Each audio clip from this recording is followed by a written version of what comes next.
Sebelum memasuki akademi, semua orang harus menjalani tes. Valier mengikuti tes tersebut dan staf akademi awalnya mengira mesinnya mengalami malfungsi. Namun, setelah mengujinya untuk kedua kali, dia dibuat terkejut luar biasa. Protagonis kita tampaknya tidak memiliki kemampuan bawaan, tetapi dia memiliki bakat tak terbatas untuk menguasai semua kemampuan. Ini karena Valier aslinya bukan berasal dari dunia ini. Dia telah berinkarnasi ke dalam tubuh Pangeran Iblis dari kerajaan Iblis yang telah runtuh dan hancur. Sebagai calon Raja Iblis masa depan, dia menyusup ke Akademi Kerajaan Manusia secara rahasia, bertekad untuk bertahan hidup sambil menyembunyikan identitasnya dan menghadapi para bangsawan sombong di sepanjang jalannya. Kita memulai cerita ini dengan pemuda kita yang mengingat bagaimana dia meninggal karena serangan jantung. Bukan karena stres, melainkan karena ribuan komentar hujatan. Konyol, bukan? Namun, di sanalah dia, menatap tubuhnya sendiri yang sudah tidak bernyawa, terpaksa menerima semua kegilaan ini. Berdiri di samping mayatnya adalah seorang wanita berjas kantoran. Ternyata dia adalah malaikat maut. Dia menjelaskan bahwa sebelum masuk surga, dia harus menebus dosa yang sangat berat. Tapi bagaimana mungkin seseorang dengan gaya hidup otaku bisa melakukan dosa? Lalu muncullah kabar mengejutkan itu. Dosanya bukanlah pembunuhan atau pencurian, melainkan karena menjadi salah satu penulis yang menelantarkan novel mereka di tengah jalan dan menulis cerita dengan kelanjutan yang berantakan. Dia hampir tidak percaya hal itu dianggap sebagai dosa, tetapi sang malaikat maut memperjelas semuanya. Jika itu hanya berdampak pada satu orang, mungkin masih bisa dimaafkan. Namun dia telah mengecewakan ribuan orang dan masih terus menerbitkan karya menggunakan akun palsu. Itu sudah lebih dari cukup untuk mendapatkan hukuman. Untuk menebus dosanya, dia harus berinkarnasi sebagai karakter acak di salah satu novelnya sendiri dan bertahan hidup sampai akhir. Pernyataan itu saja sudah membuatnya murka. Setiap cerita buatannya sangatlah mengerikan. Bahkan sebagai penulisnya sendiri, dia tahu bertahan hidup di dunia manapun dalam ceritanya hampir mustahil dilakukan. Melihat keraguan-raguannya, sang malaikat maut mengancam akan memilihkan cerita untuknya jika dia terus mengulur waktu. Dalam kepanikan, dia keceplosan menyebutkan judul karya terbarunya, Raja Iblis Telah Mati. Ceritanya berkisar tentang sebuah akademi sihir setelah kematian sang Raja Iblis. Kedengarannya cukup aman. Sedangkan untuk berinkarnasi sebagai protagonis utama, hal itu tentu saja tidak mungkin, yang berarti karakter sampingan atau karakter figuran pun jadilah. Setidaknya begitulah rencananya. Sang malaikat maut mendoakan agar dia beruntung, dan dalam sekejap mata, pemandangan di sekitarnya pun berubah. Kini dia berdiri di dunia abad pertengahan, yang merupakan latar persis dari novelnya. Namun ada sesuatu yang terasa aneh. Sebuah layar sistem yang bersinar muncul di hadapannya. Sesuatu yang tidak pernah ada dalam cerita aslinya. Kemudian datanglah kejutan yang sebenarnya. Karakter tempat dia berinkarnasi tidak lain adalah Valor Junior, putra dari Raja Iblis itu sendiri. Penjahat yang ditakdirkan mati tepat di awal cerita. Sungguh sial nasibnya. Dari semua orang yang bisa dia pilih, dia malah berakhir sebagai pewaris ras iblis yang sedang diambang kehancuran. Sebelum dia sempat mencernanya, sistem menampilkan misi pertamanya. Bertahan hidup dari runtuhnya kastil Raja Iblis. Hadiahnya adalah 100 poin pencapaian. Tentu saja, protagonis kita sangat murka. Dia langsung mengutuk sang malaikat maut karena telah membarkannya di dalam situasi tanpa harapan seperti ini. Peran sudah kalah, dan jatuhnya Raja Iblis tinggal menghitung detik. Setelah berlari kencang beberapa lama, Valier akhirnya menemukan ruang penyimpanan kastil iblis. Karena kekuatannya saat ini sangat ampas dan dia tidak memiliki kemampuan melarikan diri, dia berharap bisa menemukan sesuatu yang dapat meningkatkan peluangnya untuk bertahan hidup. Sayangnya, sebagian besar barang yang tergeletak di sana hanyalah tumpukan sampah. Setelah mengobrak-abrik ruangan itu sebentar, dia berhasil menemukan sebuah buku bulungan sihir yang berdebu. Sekarang yang dia butuhkan hanyalah mantra yang bisa membawanya pergi dari tempat terkutuk ini. Matanya berbinar saat menemukan gulungan teleportasi. Tampaknya sangat sempurna sampai mantra itu menolak untuk berfungsi. Tidak peduli berapa kali pun dia mencobanya. Lalu muncullah kejutan menyebalkan lainnya. Sebuah pesan sistem yang bersinar muncul, memberitahu bahwa mantra tersebut gagal karena adanya penghalang sihir pergerakan. Valier sama sekali tidak tahu apa maksudnya, dan rasa frustrasinya pun dengan cepat memuncak. Tepat ketika dia sudah siap menerima takdirnya,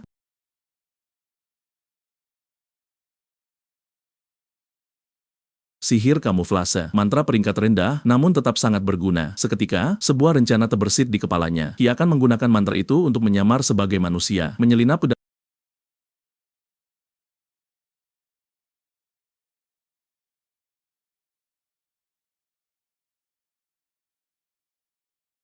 Dia sempat mencerna apa yang terjadi, dia merasakan sesuatu yang kenyal di bawah kakinya. Saat melihat ke bawah, dia langsung membeku. Itu adalah tangan manusia. Dia tersentak mundur karena terkejut dengan jantung yang berdegup kencang. Semua ini tidak pernah ditulis dalam novelnya, yang membuat situasi ini terasa jauh lebih mengerikan. Saat rasa panik mulai merayap, sebuah gerakan menarik perhatiannya. Yang mengejutkan, ternyata ada seorang penyintas di sana. Mendekat dengan hati-hati, Valier memutuskan untuk berbicara terlebih dahulu, menanyakan apakah gadis itu baik-baik saja. Gadis itu mengangguk lemah, memberikan sedikit rasa lega baginya. Setelah percakapan singkat, dia meyakinkannya bahwa bantuan pasti akan datang. Gadis itu menyarankan agar mereka tetap bersama sampai saat itu tiba, dan tanpa ragu dia menyetujuinya, lalu melangkah mendekat. Kini suasana berubah menjadi sangat canggung. Keheningan yang bercampur dengan bau busuk itu membuat momen ini hampir tak tertahankan. Mencoba mencairkan suasana, Valier menawarkan beberapa makanan yang dia temukan di sakunya tadi kepada gadis itu. Gadis itu menerimanya dengan tenang sambil berterima kasih dengan lembut sebelum kembali terdiam. Sekarang dia hanya bisa bertanya-tanya apakah gadis itu membencinya. Beberapa saat kemudian, suara langkah kaki bergema di sepanjang koridor. Prajurit dari pasukan manusia menyerbu masuk ke dalam sel, tetapi ada sesuatu yang terasa aneh. Ekspresi mereka berubah drastis karena terkejut saat melihat gadis tersebut. Kemudian secara serentak, mereka langsung berlutut dan menundukkan kepala dengan hormat meminta maaf karena datang terlambat. Hal itu menyambar pikiran Valier bagaikan petir. Gadis yang diajak bicara selama ini tidak lain adalah Putri Charlotte di Gradias, putri pertama dari Kekaisaran Gradias. Sebelum dia sempat mencerna kenyataan itu, sistem berbunyi dengan pesan lainnya yang mengumumkan bahwa dia telah menyelesaikan misi pertama, kehancuran, dan menerima 100 poin. Adegan berikutnya membawa kita ke kamp pasukan Kekaisaran. Meskipun sang putri secara pribadi merawatnya, Valier tidak menemukan kegembiraan apapun berada di dekatnya. Sejak mereka diselamatkan, putri itu terus mengawasinya dengan tajam. Sekarang dia hampir tidak bisa melangkah tanpa ada penjaga yang mengintai di dekatnya. Dan itu bahkan bukan masalah terbesarnya. Nama Putri Charlotte sama sekali tidak terdengar familiar. Bahkan sebagai penulis dunia ini, dia tidak tahu sama sekali siapa gadis itu. Selama percakapan mereka, sang putri mencoba mencari tahu bagaimana dia bisa ditangkap dan dipenjarakan. Sebagai tanda terima kasih, sang putri menawarkan untuk mengantarnya kembali ke kampung halamannya. Tetapi Valier tidak tahu harus menjawab apa. Lebih buruk lagi, Satria yang berdiri di dekatnya terus menatapnya dengan tajam seolah siap menebas kepalanya saat dia melakukan kesalahan sedikit saja. Berpikir cepat, Valier mengaku bahwa dia telah kehilangan ingatannya. Kebohongan itu membuat sang putri terkejut dan dia bahkan sedikit berkaca-kaca. Untungnya, reaksi emosional itu membantunya menghindari kecurigaan, setidaknya untuk saat ini. Setelah menenangkan diri kembali, sang putri dengan tenang mengajukan beberapa pertanyaan lagi sebelum tiba-tiba memerintahkan Satria itu untuk memanggil seorang dokter dengan alasan bahwa dia menderita sakit perut. Satria itu mencoba memprotes, mengingatkannya bahwa tugasnya adalah untuk melindunginya secara pribadi, tetapi sang putri bersikeras, nadanya begitu tajam hingga sanggup memotong baja. Dengan enggan, Satria itu patuh, terlihat jelas kesal saat dia melangkah keluar. Begitu Ser Lange melangkah keluar, seluruh sikap Putri Charlotte langsung berubah. Wanita yang lembut dan anggun itu lenyap, digantikan oleh sosok yang tajam dan penuh perhitungan. Valier juga menyadarinya. Sorot mata sang putri menajam saat dia meminta maaf, mengakui bahwa karena dirinya, nyawa Valier kini berada dalam bahaya. Pengakuan itu membuatnya tercengang. Ada alasan bagus mengapa dia tidak mengenalinya. Gadis itu bukanlah karakter yang pernah dia tulis. Keberadaannya berkaitan erat dengan Bertus di Gradius, saudara tirinya. Dia menjelaskan bahwa kekaisaran sedang terjebak dalam perebutan kekuasaan yang sengit. Sebagian besar ksatria di kamp ini diam-diam setia kepada faksi Bertus, yang berarti satu hal. Sang putri tidak ditadbirkan untuk bertahan hidup. Saat ini, mereka berdua hidup dalam waktu pinjaman. Selamat hanya karena perintah saudara laki-lakinya belum tiba. Ketika perintah itu datang, mereka berdua akan mati. Akhirnya semuanya masuk akal. Kejengkelan Ser Lange bukanlah tanpa alasan. Kehadiran Valier hanya memperumit situasinya yang sudah berbahaya. Namun demikian, Putri Charlotte meyakinkannya bahwa dia akan melindunginya. Dia berjanji untuk membantunya memulihkan ingatannya dan menjaganya agar tetap aman. Tapi pertama-tama, mereka harus menyusun sebuah rencana. Dan kali ini, keberhasilan rencana tersebut akan sepenuhnya bergantung pada dirinya. Pemuda kita mendengarkan dengan saksama saat sang putri memaparkan rencananya. Agar mereka memiliki kesempatan, meskipun kecil, mereka membutuhkan bantuan dari Sir Francis. Nama itu sama sekali tidak terdengar familiar. Melihat wajahnya yang bingung, sang putri menjelaskan bahwa Sir Francis adalah ksatria yang menyelamatkan mereka dari kastil Raja Iblis. Dia adalah satu dari sedikit orang yang masih setia kepada keluarga kekaisaran, faksi netral yang belum memilih kubu. Biarpun begitu, pemuda kita tidak bisa menghilangkan keraguannya. Bagaimana jika pria itu sudah berpindah kubu? Sang putri membantah dengan logika sederhana. Jika Sir Francis adalah musuh mereka, dia pasti sudah membunuh mereka di penjara daripada menyelamatkan mereka. Alasan sang putri masuk akal, dan rencana tersebut sebenarnya terdengar bisa dilakukan. Langkah selanjutnya cukup sederhana. Dia akan melarikan diri sementara sang putri bertindak sebagai umpan. Pemuda kita langsung menunjukkan betapa sembrononya rencana itu terdengar. Mengingat Ser Lange, sudah jelas bahwa jika dia tidak berada di dalam tenda tadi, sang putri mungkin sudah mati. Putri Charlotte bangkit berdiri dan menggenggam tangannya. Dia mencoba untuk tetap tenang, tetapi jemarinya yang gemetar menceritakan semuanya. Nyawanya sekarang sepenuhnya berada di tangan pemuda itu. Hanya itu motivasi yang dia butuhkan. Saat para penjaga lengah, pemuda kita mulai bergerak untuk melarikan diri. Namun dia terlambat satu langkah. Dari salah satu ksatria, mengetahui bahwa Sir Francis pergi untuk menangani sisa-sisa iblis di kastil. Anehnya, misi ini datang langsung dari Ser Lange. Satu detail itu sudah menjelaskan dengan segalanya. Bajingan itu selangkah lebih maju dari mereka. Sekarang mereka benar-benar tamat. Terlepas dari itu, satria tersebut menuntut untuk tahu mengapa dia mencari Sir Francis dengan begitu mendesak. Dalam keputusasaan, pemuda kita, keceplosan mengatakan bahwa ini darurat dan Sir Francis dalam bahaya. Anehnya, satria itu memutuskan untuk membantu. Sayangnya, bagian itu hanya terjadi dalam imajinasinya saja. Terpaksa berpikir cepat, dia menghentikan sandiwaranya dan menegaskan bahwa baik sang putri maupun Sir Francis sedang berada dalam bahaya besar. Dia mengakui bahwa cerita itu terdengar tidak masuk akal dan dia sendiri pun tidak akan mempercayainya. Namun satria itu melihat keputusasaan di matanya dan memutuskan untuk mempercayainya. Ternyata satria itu sendiri memiliki keraguannya sendiri. Sir Francis sendiri telah menyuruhnya untuk tetap tinggal di belakang sebelumnya. Yang menurutnya terasa aneh. Bahkan yang lebih mencurigakan, dia menyebutkan bahwa mungkin ada seseorang yang akan datang mencari bantuan. Seolah-olah dia telah memprediksi situasi persis seperti ini. Sekarang, itu adalah semua bukti yang dibutuhkan protagonis kita untuk bertaruh padanya. Satria itu memperkenalkan dirinya sebagai Dirus. Tak satupun dari mereka menyadari bahwa Sir Lance telah diam-diam mengamati semuanya dari balik bayang-bayang. Menjelang malam, mereka tiba di kastil Raja Iblis. Dirus memberi hormat dengan tegas, memperkenalkan dirinya sebagai komandan peleton dari skuadron ke-11. Namun begitu dia menanyakan tentang Sir Francis, suasana seketika menjadi mencekam. Mereka sudah terlambat. Sir Francis dilaporkan telah tewas dalam pertempuran selama operasi berlangsung. Pada titik ini, menjadi sangat jelas bahwa siapapun yang tidak diingat oleh protagonis kita pernah ditulis dalam novelnya sendiri ditakdirkan untuk mati. Satria itu berkomentar bahwa ini sangat disayangkan dan menyalahkan para iblis. Namun, dalam pikiran protagonis kita, satu hal yang jelas pada saat ini. Dengan perkembangan ini, tidak ada lagi orang yang tersisa yang dapat melindungi sang putri. Sekarang, karena pesan tersebut hanya ditujukan untuk Sir Francis, Sir Dirus memilih untuk menyimpannya sendiri. Menyadari hal ini, Satria itu memutuskan untuk pergi. Sementara itu, pemuda kita tidak habis pikir bagaimana segala sesuatunya bisa memburuk dengan begitu cepat. Karena Bertus ingin membunuh Charlotte, wajar saja jika dia menyembunyikan fakta bahwa Charlotte selamat dan melarikan diri dari kastil Raja Iblis. Mengingat apa yang dia dan sang putri diskusikan, protagonis kita menyimplan bahwa Bertus akan melenyapkan semua bukti. Ini berarti siapapun yang mengetahui bahwa sang putri selamat seperti Sir Francis pasti akan mati. Dengan kata lain, Sir Francis dipancing ke sini hanya untuk dibunuh. Berubah menjadi serius, Satria Dirus menuntut cerita lengkapnya, menanyakan mengapa protagonis kita begitu putus asa mencari Sir Francis dan mengapa dia percaya bahwa dirinya dan sang putri berada dalam bahaya. Terdesak, Valier awalnya ragu-ragu. Meskipun Dirus mengaku sebagai bawahan Sir Francis, masih ada kemungkinan bahwa dia berbohong, terutama karena sebagian besar ksatria di sini mendukung saudara laki-laki sang putri. Namun, karena tidak ada pilihan yang lebih baik, dia mengambil risiko dan mengungkapkan segalanya. Mulai dari penyelamatan dan peringatan sang putri hingga ancaman yang semakin mendekat ke arah mereka. Dirus mendengarkan dalam diam dan mulai merenung dengan serius. Pada akhirnya, dia menyimpulkan bahwa Sir Francis tidak terbunuh dalam pertempuran, melainkan dibunuh secara diam-diam. Sebuah gagasan yang disetujui oleh Valier. Adapun keselamatan sang putri, Dirus bersumpah untuk melindunginya dan memberikan bantuan apapun yang dia bisa. Ternyata, selain sebagai bawahan Sir Francis, dia juga merupakan bagian dari faksi netral dan tetap setia pada garis keturunan kekaisaran itu sendiri. Tanpa membuang waktu, Dirus mendesak agar mereka segera kembali ke kamp. Tetapi pemuda kita memiliki rencana lain. Dia menghentikan Sir Dirus dan menjelaskan idenya. Dirus mengikuti pemuda kita ke kastil Raja Iblis, mengamati bahwa itu adalah rencana yang bagus untuk memanfaatkan beberapa persediaan iblis. Begitu berada di dalam ruang penyimpanan, terlihat jelas bahwa seseorang telah menjara tempat itu. Tentu saja, Dirus berasumsi bahwa pelakunya adalah para iblis, tetapi kita sudah tahu bahwa itu semua adalah ulah protagonis kita. Bagaimanapun, Valier bersikeras agar mereka melihat-lihat sekeliling. Tidak lama setelah itu, Valier menemukan beberapa gulungan teleportasi, membuat Sir Dirus terkejut.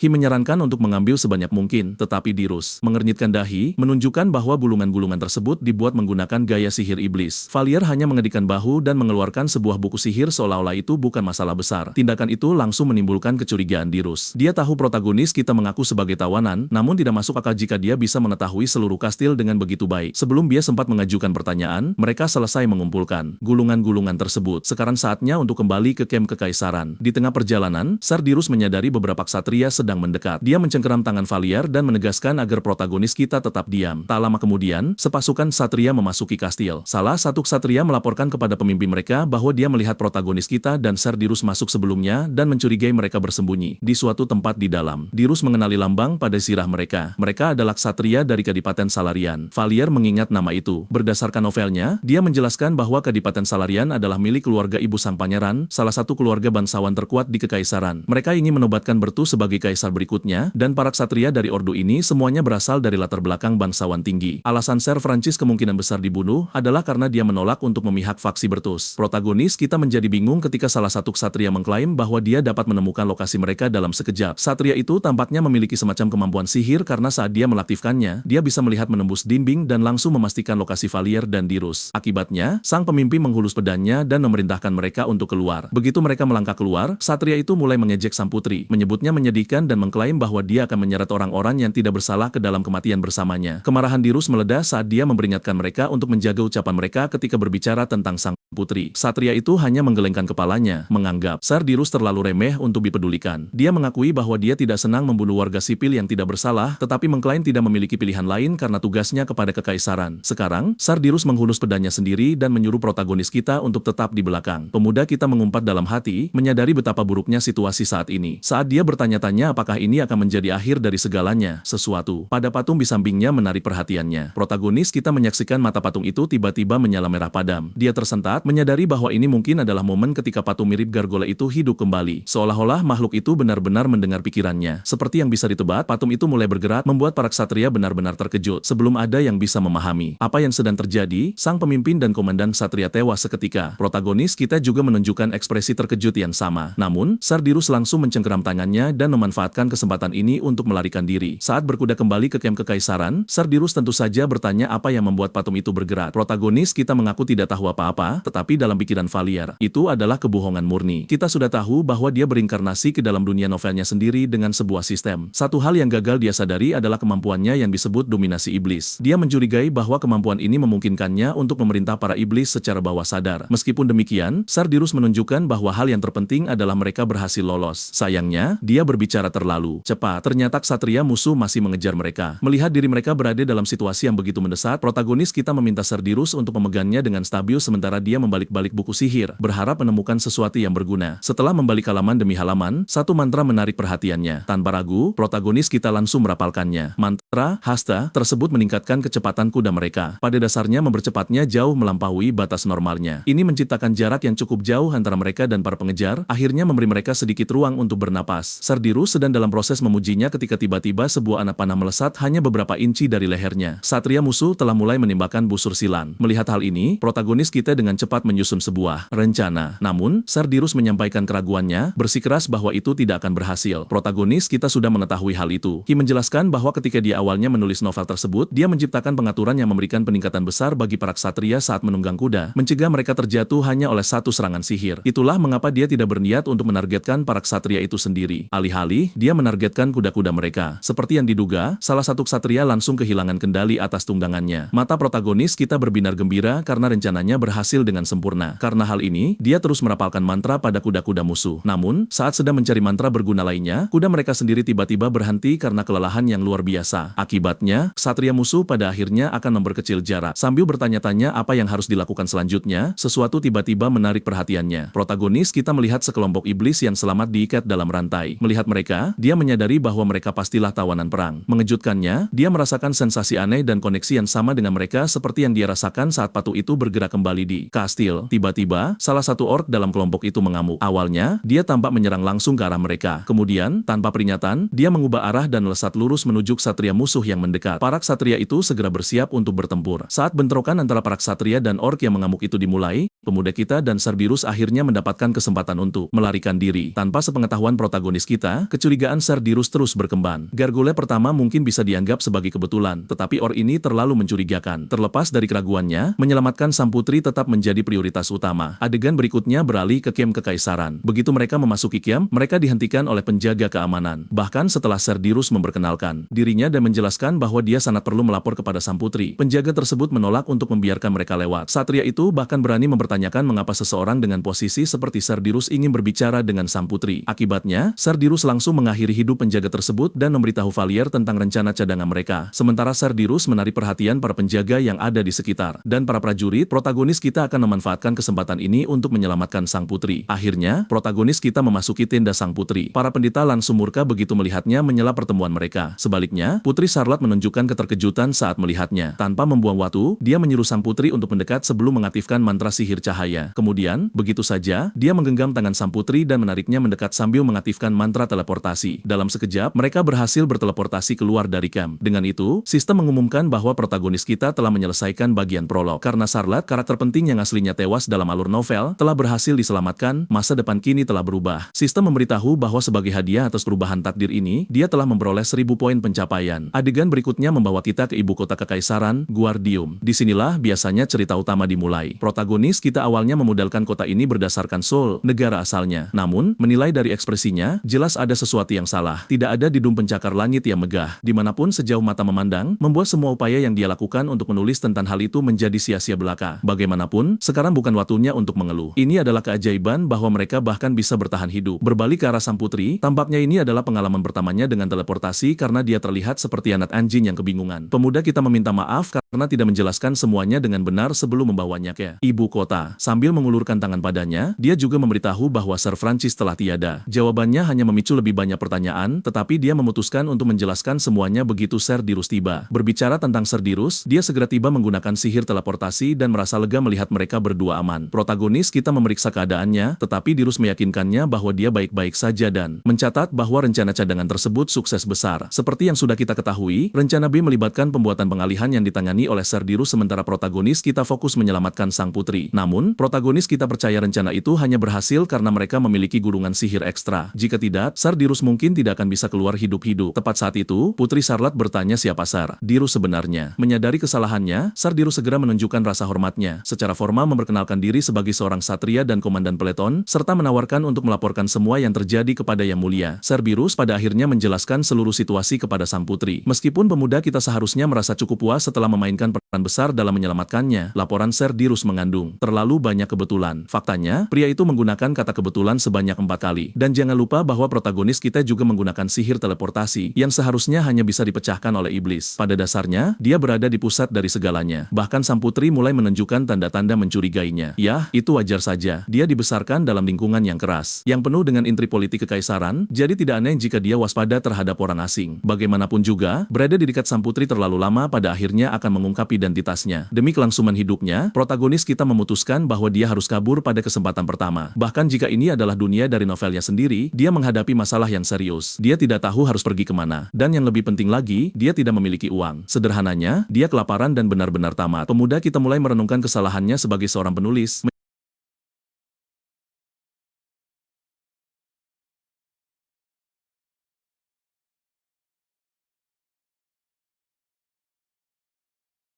Poin pencapaian. Untuk pertama kalinya, pemuda kita bertanya kepada sistem tentang apa sebenarnya poin pencapaian itu. Sistem langsung mengejeknya sebelum menjelaskan bahwa poin itu pada dasarnya adalah apa yang memberinya otoritas untuk mengintervensi peristiwa-peristiwa dalam novel. Membaca panel sistem tersebut, protagonis kita mengetahui bahwa tindakannya secara alami akan memengaruhi plot. Karena itu, sistem akan memberinya tantangan dan tugas yang berkaitan dengan berbagai peristiwa dalam cerita, serta memberinya poin pencapaian sebagai imbalannya. Sedangkan untuk tantangan itu sendiri, dia menganggapnya benar-benar konyol. Salah satu contoh secara harfiah menyarankan untuk menampar kaisar demi mendapatkan 10.000 poin. Sebuah hadiah yang kemungkinan besar akan membuatnya dieksekusi segera setelah itu. Namun, setelah menyelesaikan prolog, dia membuka 2 kemampuan baru. Yang pertama adalah revisi. Kemampuan ini memungkinkannya untuk mengubah peristiwa sebelum terjadi dan bahkan menambahkan peningkatan status atau kemampuan pada dirinya sendiri. Yang kedua adalah pratinjau. Persis seperti namanya, kemampuan ini memungkinkannya untuk melihat apa yang akan terjadi dan bagaimana pilihannya akan memengaruhi alur cerita. Sebelum pemuda kita bisa menjadi karakter paling curang yang pernah ada, sistem langsung memberikan batasan kepadanya. Tampaknya, dia tidak bisa secara langsung mencampuri plot utama atau karakter-karakter utama. Karena terlalu malas untuk membaca semuanya sendiri, dia membiarkan sistem merangkumnya. Pada dasarnya, poin pencapaian dapat digunakan untuk hampir semua hal. Dia bisa mengintervensi alur sampingan menggunakan kemampuannya, tetapi plot utama harus tetap utuh. Setiap upaya untuk memanipulasi peristiwa besar dalam cerita akan berujung pada hukuman. Sistem bahkan memanggilnya bajingan pemalas sebelum mendoakannya agar beruntung. Karena saldo poinnya saat ini hanya 1000 poin, Ki memutuskan untuk menjelajahi sistem lebih jauh alih-alih menyia-nyiakannya. Sebuah opsi baru bernama saran penulis muncul yang membutuhkan poin pencapaian untuk digunakan. Pemuda kita tampak benar-benar bingung dan bertanya-tanya apa yang membedakannya dari opsi lainnya. Sistem menjelaskan dengan menggunakan ilustrasi. Saran samar bekerja seperti teka-teki dan sengaja dibuat tidak jelas. Sebaliknya, saran yang jelas bersifat lugas dan tepat sasaran. Karena saran tersebut mengarahkannya ke sebuah toko sihir, protagonis kita berasumsi bahwa sistem menyarankan agar dia menjual beberapa gulungan sihir untuk menghidupi dirinya sendiri. Setidaknya begitulah pikirnya. Sayangnya, setiap toko menolak gulungan sihirnya. Beberapa pemilik toko bahkan bertanya-tanya siapa yang telah menipunya karena jelas tidak mengerti dengan apa yang mereka lihat. Namun, protagonis kita menolak untuk menyerah. Akhirnya, salah satu pemilik toko menunjukkan sedikit ketertarikan pada gulungan tersebut. Valier menjadi bingung ketika pemilik toko menunjukkan sebuah gulungan sihir padanya dan bertanya apakah dia bisa menggambarnya kembali. Menilai dari ilustrasinya, protagonis kita tahu bahwa itu adalah gulungan bola api. Setelah mendengarkan penjelasan pria itu, dia segera menyadari apa yang sedang terjadi. Pemilik toko itu mengira gulungan sihirnya adalah reproduksi palsu. Akibatnya, dia menawarkan pekerjaan kepada Valier untuk membuat gulungan palsu demi meraup keuntungan. Tentu saja, protagonis kita menolak tawaran tersebut. Bukan hanya karena dia tidak percaya diri dengan kemampuannya, tetapi dia juga tidak ingin nyawa seseorang bergantung pada gulungan sihir yang mungkin gagal dalam keadaan darurat. Meski begitu, dia merasa aneh karena tidak ada yang mengenali gulungan sihir yang berasal dari kastil Raja Iblis. Terlepas dari itu, Ki memutuskan untuk mencoba satu toko terakhir sebelum menyidahi hari itu. Pada awalnya, toko tersebut tampak benar-benar kosong. Kemudian, dalam sekejap, sang pemilik tiba-tiba muncul entah dari mana. Terkejut oleh hal itu, dia dengan cepat menjelaskan bahwa dia datang untuk berbisnis. Wanita itu merespons dengan tatapan dingin, berharap ini bukan semacam lelucon yang buruk. Tak perlu dikatakan lagi, hal itu membuatnya sangat gugup. Namun, wanita itu menjelaskan bahwa biasanya dia tidak membeli gulungan sihir, tetapi dia tidak ingin pria itu membawa-bawa sesuatu yang berbahaya. Begitu dia melihat lebih dekat pada salah satu gulungan sihir tersebut, dia langsung membeku. Pemuda kita terkejut ketika wanita itu tiba-tiba bertanya dari mana dia mendapatkannya. Ketika dia tidak menjawab, wanita itu mengulangi pertanyaannya. Kemudian dia mengungkapkan bahwa gulungan tersebut dibuat menggunakan formula sihir iblis. Pada saat itu, protagonis kita menyadari bahwa dia berada dalam masalah karena wanita tersebut terus menekannya untuk mengungkapkan dari mana dia mendapatkan gulungan-gulungan itu. Sebelum kita lanjut, protagonis kita menjelaskan bahwa dia sudah tahu sihir itu ada di dunia ini. Lagi pula, dialah sang penulisnya. Sayangnya, dia adalah penulis buruk yang bahkan tidak repot-repot menetapkan bagaimana sistem sihir itu bekerja dengan benar. Itulah mengapa para pedagang sebelumnya tidak bisa memahami gulungan tersebut. Meskipun protagonis kita secara alami memahaminya, dia bahkan tidak tahu perbedaan antara sihir manusia dan sihir iblis. Namun, wanita yang berdiri di hadapannya ini benar-benar berbeda. Wanita itu terus menuntutnya untuk memberitahu di mana dia menemukan gulungan tersebut hingga perilakunya mulai terasa sangat obsesif. Karena hal ini, pemuda kita meminta bantuan kepada sistemnya. Sayangnya, sistem memberitahu bahwa untuk membalikan keadaan akan memakan biaya 3.000 poin pencapaian. Hal ini langsung membuat protagonis kita mengamuk. Dalam kemarahan, sebagai tanggapan, sistem hanya menunjukkan jari tengah kepadanya. Pemandangan itu sangat konyol hingga wanita itu bertanya apa sebenarnya yang sedang dia lakukan. Bagus sekali. Dia hampir lupa bahwa wanita itu masih ada di sana. Sekarang, protagonis kita bertanya-tanya apakah dia harus mengungkapkan semuanya dan membongkar identitasnya sendiri. Karena tidak ada pilihan lain, dia mengakui bahwa dia menemukan gulungan itu di dalam kastil Raja Iblis. Wanita itu langsung menyatakan keraguannya. Dia bahkan melangkah lebih jauh dengan mengancam akan menghajarnya jika dia terus berbohong. Pemuda kita dengan cepat menyuruhnya untuk tenang dan memutuskan untuk menjelaskan semuanya dari awal. Setelah mendengar ceritanya, wanita itu terang-terangan menyebutnya pembohong, terutama bagian tentang menyelamatkan sang putri. Lagi pula, jika dia benar-benar menyelamatkan Putri Charlotte, bukankah seharusnya dia hidup nyaman di istana dan menerima imbalan daripada berkeliaran di jalanan? Namun, protagonis kita bersikeras bahwa dia mengatakan yang sebenarnya. Dia menjelaskan bahwa dia tidak bisa begitu saja pergi ke kastil kekaisaran dan mengklaim hadiahnya karena tindakan itu akan membahayakan nyawanya. Dia hanya ingin menghindari menjadi target Pangeran Bertus. Logikanya terdengar masuk akal. Alhasil, wanita itu memutuskan untuk mempercayainya, tetapi tidak sepenuhnya. Yang paling membingungkannya adalah wanita itu tampak sangat sedih atas kematian Raja Iblis. Terlepas dari apakah protagonis kita atau sang putri yang melarikan diri, dia percaya mereka berdua pasti telah melewati kesulitan yang tak terbayangkan di dalam kastil Raja Iblis. Tiba-tiba saja, wanita itu memeluknya, berpikir bahwa semua itu pasti sangat sulit baginya. Di saat inilah protagonis kita mengungkapkan bahwa dia telah kehilangan ingatannya dan tidak sepenuhnya mengingat apa yang terjadi. Pada saat yang sama, dia merasa lega karena wanita itu akhirnya bersikap ramah padanya. Wanita itu berasumsi bahwa hilangnya ingatan tersebut adalah akibat dari kutukan kastil iblis dan menjelaskan bahwa itu bisa disembuhkan dengan mantra pelepasan sederhana. Mendengar ini, pemuda kita tercengang. Dia segera mencoba untuk menghentikannya, takut mantra tersebut akan membatalkan transformasinya. Sayangnya, wanita itu sudah merapalkannya. Saat asa perlahan menipis, mata wanita itu membelalak karena terkejut. Tentu saja, identitas protagonis kita sebagai pangeran iblis kini telah terbongkar. Pada titik ini, pemuda kita berpikir bahwa dia benar-benar tamat. Dia panik di dalam hati sambil berusaha keras untuk tetap tenang. Lalu yang mengejutkan melanjutkannya, wanita itu tiba-tiba berlutut dengan satu kaki dan memanggilnya sebagai Yang Mulia. Protagonis kita dibuat tidak bisa berkata-kata. Hal ini membuat wanita itu bertanya apakah dia benar-benar tidak ingat. Sayangnya, dia tetap tidak tahu apa-apa. Jadi, wanita itu mulai melafalkan mantra lainnya. Yang mengejutkan protagonis kita, wanita itu menunjukkan wujud aslinya, sesosok iblis dan vampir. Bahkan setelah itu, pemuda kita masih belum mengingat dirinya, membuat wanita itu tampak sangat terkejut. Bagaimanapun juga, wanita itu menunjukkan bahwa mereka tidak bisa melanjutkan percakapan di sini dan menyarankan untuk pindah ke lantai atas. Protagonis kita setuju, meskipun dalam hati dia mengutuk nasib sialnya karena dia sama sekali tidak tahu apa yang sedang terjadi. Begitu mereka sampai di lantai 2, dia menyiapkan makanan untuknya. Protagonis kita berterima kasih padanya karena dia memang sudah sangat kelaparan. Selama makan, wanita itu terkejut saat mengetahui bahwa dia benar-benar kehilangan ingatannya. Protagonis kita membenarkannya, mengatakan bahwa satu-satunya hal yang dia ketahui dengan pasti adalah bahwa dia adalah pangeran iblis. Alhasil, wanita itu menganggap pertemuan mereka sebagai keberuntungan yang luar biasa. Sebelum melakukan perkenalan yang layak, namanya adalah Heleris, seorang anggota skuadron penyusupan Guardium dari pasukan Raja Iblis. Seperti yang sudah diduga, protagonis kita tidak tahu siapa dia karena dia tidak ingat pernah menulis tentang karakter tersebut. Namun, ada satu pertanyaan yang mengganggunya. Bagaimana dia bisa bertahan hidup di bagian kota yang cerah padahal dia jelas-jelas seorang vampir? Ya, ternyata ini adalah satu-satunya tempat yang sanggup dia sewa. Dan ya, vampir pun ternyata kesulitan membayar sewa. Bagaimanapun juga, percakapan segera beralih ke anggota lain dari skuadron penyusupan tersebut. Protagonis kita mengetahui bahwa ada 2 iblis lagi dalam kelompok itu. Yang pertama adalah seorang Greatvian bernama Saragar, yang saat ini beroperasi di bawah identitas palsu sebagai Count Argon Pandeus. Ras Greatvian berspesialisasi dalam sihir transformasi. Dia juga orang yang bertanggung jawab atas penculikan Putri Charlotte. Pemuda kita segera mencatat nama itu sebelum bertanya tentang anggota kedua. Iblis kedua adalah Loyar, iblis berjenis Lycanthrope. Dia pada dasarnya adalah penguasa dunia bawah tanah dan menjalankan organisasi kriminal terbesar di wilayah tersebut. Alhasil, dialah satu-satunya yang mendanai seluruh operasi mereka. Ketika protagonis kita bertanya bagaimana dia menghasilkan uang, dia hampir menyemburkan minumannya setelah mendengar jawabannya. Dia menjual permen. Sekarang akhirnya, masuk akal mengapa Heleris kesulitan membayar sewa. Menilai dari ekspresi tuannya, Heleris tahu bahwa dia benar-benar tidak mengingat apapun. Anehnya, dia merasa hal ini sedikit melegakan. Dia kemudian bertanya bagaimana rencana sang pangeran untuk membangun kembali ras iblis. Saat itulah protagonis kita mengungkapkan bahwa dia tidak memiliki niat untuk memulihkan kerajaan iblis. Lagi pula, dia telah merasakan perang secara langsung. Dia tidak memiliki keinginan untuk mengumpulkan para iblis dan mengirim mereka ke dalam konflik tanpa harapan karena, sebagai penulis, dia sudah tahu akhir ceritanya. Manusia dan sang pahlawan selalu menang. Heleris mendesaknya untuk memikirkan kembali. Bagaimanapun juga, dia adalah pangeran iblis dan pewaris sah kekaisaran iblis.